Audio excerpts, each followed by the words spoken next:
I like comic strips, and this happens to be from The Wizard of Id. So in the first frame, the wizard is leaning against the stable door, and there's a sign on the stable door that says, "Stable boy wanted." And the young boy comes up and says, "I'd like to apply for that job." In the second frame, the wizard looks at the boy, holds out his hand, and in his hand is a round, flat-looking object, completely dark. It looks like a hockey puck. If you don't know what a hockey puck looks like, imagine something like a can of tuna, but it's all dark. You can't tell it. That something that size, that object, like that. So the wizard holds it out to the boy and says, "What is this?" And the boy says, "Shinola." And in the last frame, the wizard says, "You're hired."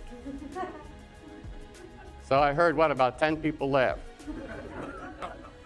This is an American cartoon in the English language. Why did you not roll out of your seats laughing? Was there something here that you don't understand? What puzzles you that you don't find this such a funny cartoon? If this was your response to cartoons, there'd be no cartoon pages in the newspapers, would there? And a cartoonist wouldn't be a good profession to select for your livelihood. So does something puzzle you why this is so funny? Is there some word perhaps you don't understand? Pardon? Why don't you get it? Is there some word you don't understand? Supposing you're an immigrant, you're learning English. What would you do with this cartoon? What word would you look up? You'd go to the dictionary and you'd look up Shinola. So in the dictionary, Shinola would be with a capital S, and it would say noun proper, name of shoe polish.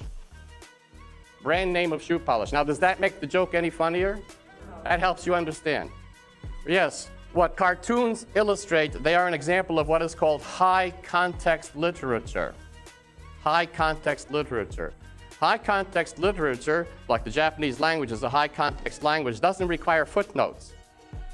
The people who speak and people who write high context languages and high context literature all share a common cultural understanding.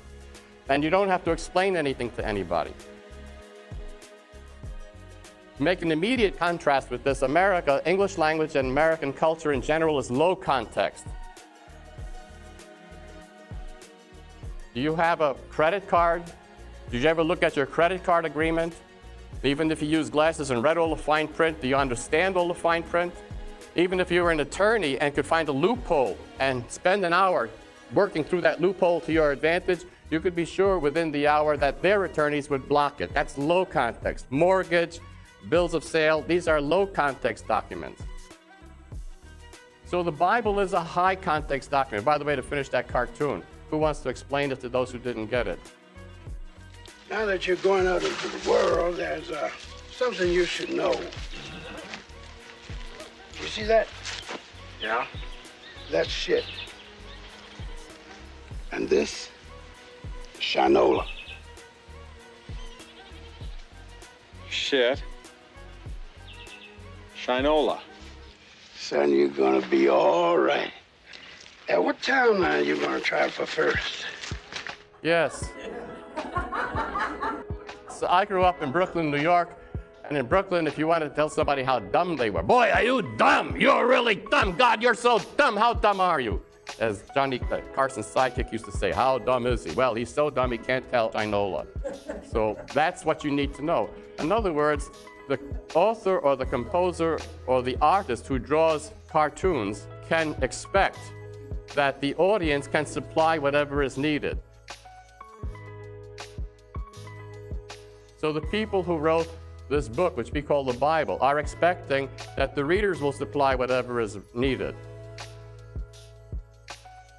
Now, we will shortly see a video in a brief time about family in the Middle East. It is nothing at all like the family we know. So if you bring your idea of family to the Bible, and every time you read about family, you're picturing Mother, Father, Dick, Jane, Spot, and Fluff, you're getting it wrong. There is no family in here like that. It's bringing the wrong scenario, the wrong image. But they never expect that they would have to explain to you what a family is and how a family works and what all family relationships entail.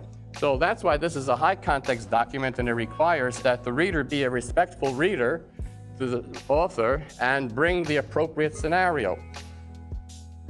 So what we will do or be doing this week is help you to build new scenarios in your mind, since every respectful author plays with the furniture in your mind.